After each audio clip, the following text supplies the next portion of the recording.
as well. So one thing that's happened recently, and we're very pleased to see it, is the launch of the new Vision Zero enforcement dashboard. So we've had a Vision Zero road danger dashboard on incidents, but now we're looking more at the enforcement side of things, and that's really good and long overdue. So can I ask what insights you expect to be able to see to influence boroughs and local policing from having this enforcement dashboard? So thank you, Chair. As you rightly say, we launched the dashboard on the 9th of March. I think it's a very welcome piece of work, and recognise it was a recommendation of the committee, so thank you for that. And it's taken a lot of work actually to get it into a format that is easy to understand and available for the public, so that they can understand what is going on. It gives much easier access and enables people to interpret the enforcement data that we have, and of course replaces previous annual reports and various other documents that mean that we have more real-time, up-to-date information. It clearly will be used to enable us to work with both our own teams, but also boroughs and the police force, to see where we need to put any particular focus or emphasis in specific areas. It's too early at the minute. Obviously, it's only just gone live, so we'll need to take some time over the coming weeks and months to really see how the dashboard is helping us, and then to see if there's particular direction that we need to focus on, and clearly welcome any views that you have on that now that the information is available. Thank you. Yeah, and you can totally expect to see any required improvements fed back to you on that. We're very keen to be using it in lots of different ways. So going more broadly now to the Vision Zero targets, can you confirm whether TfL met the target set out in the Mayor's Transport Strategy to reduce the number of people who were killed or seriously injured by 65% compared with 2005 to 9 levels by 2022? So we've made good progress, but there's still more to be done. In 2021, the number of people killed on London's roads fell substantially to the lowest level on record. We met our target to reduce those who were tragically killed or seriously injured involving a bus, where there was a 70% decrease against the 2005 to 2009 baseline. And we did that for 2 years running, in 2020 and 2021, which is earlier than the interim data of 2022. The full year data for 2022 isn't yet available. Road traffic collision data remains provisional until the year is finalised and closed, and the records could still be amended based on revised information from the authorities. And we expect that information to be published in the early summer of this year. Do you know what the interim data uncorrected says at the moment? I don't have that to hand, I'm afraid, Chair, but happy to come back to the committee in writing afterwards. And add all the caveats you want, but it would be great to see where you're at the moment. And then can you... you did already confirm that you have met the 70% target for buses, and you say that's for 2 years in a row already. That's so correct. you're confident that's sustainable then? I believe so, and particularly when you take into account the fact that we're rolling out more new buses with the latest safety features, we are confident that we can maintain and continue to keep that level of performance and hopefully improve it further. Okay, we'll have some more questions about buses shortly, and now I'm going to hand over to Deputy Chair, Assemblymember Pidgeon. Thank you very much indeed.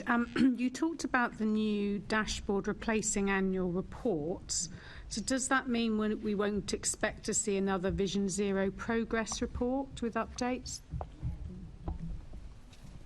So at the moment, the last report we published was November 2021. The progress, the latest evidence, and that confirms our actions up to 23-24. We've got no current plans to issue a further progress report, but we'll keep that under review going forward, and obviously we report progress to the TfL board through the Safety, Sustainability and HR panel as well, and happy to give updates to this committee as and when appropriate, but no plans to publish a further report at this point in time. All right, so there's no plans. We would kind of have expected annual reports from you on this particular area, but you're saying apart from your reports to your board subcommittee, there's no plans to publish At the moment, further. we haven't got any plans to, no.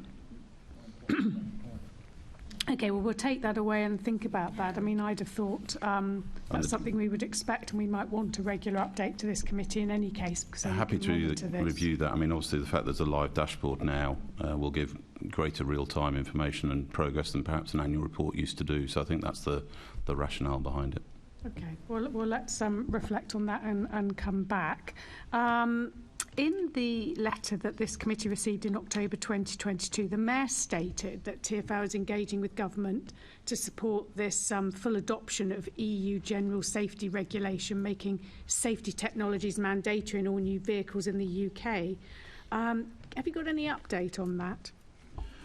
So no specific update, Deputy Chair. I mean, we are keen. In fact, I was with the Minister yesterday at a visit to Bexley Heath bus garage, where we were showing him both the green technology and also the safety enhancements on our latest buses. And one of the requests I asked of him was, could the DFT look at how we can look at the TfL standards, which are widely being adopted across the country now by bus manufacturers, to see if there are some of those standards should be made policy by the DFT and or the ORR, whichever is the appropriate authority, and he agreed to take that away for review. So I was positively encouraged by that, but as far as I'm aware, we've not had any specific commitment from the government.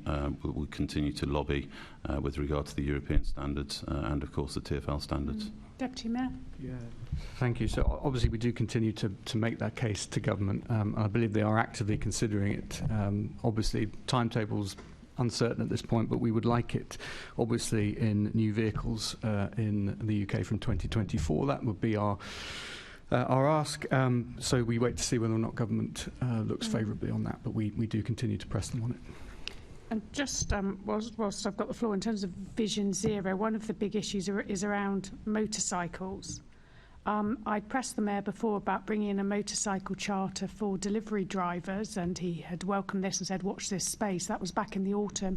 Still not heard any more on that. It seems to me that's a growing area. As always, there are growing threats, whether it's micromobility or whatever, in terms of road danger. Just wondering what progress is being made on that.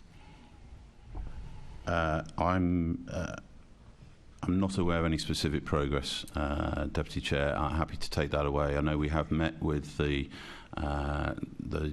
last mile delivery companies to see how we can improve their awareness for their employees, but I'm happy to take that away and talk to my team around how we can make further progress there. It was something I discussed with your safety officer at one of your Vision Zero days over at Stratford, and I suggested this is an area to tackle, so it'd be good to get some progress on it. Thank you.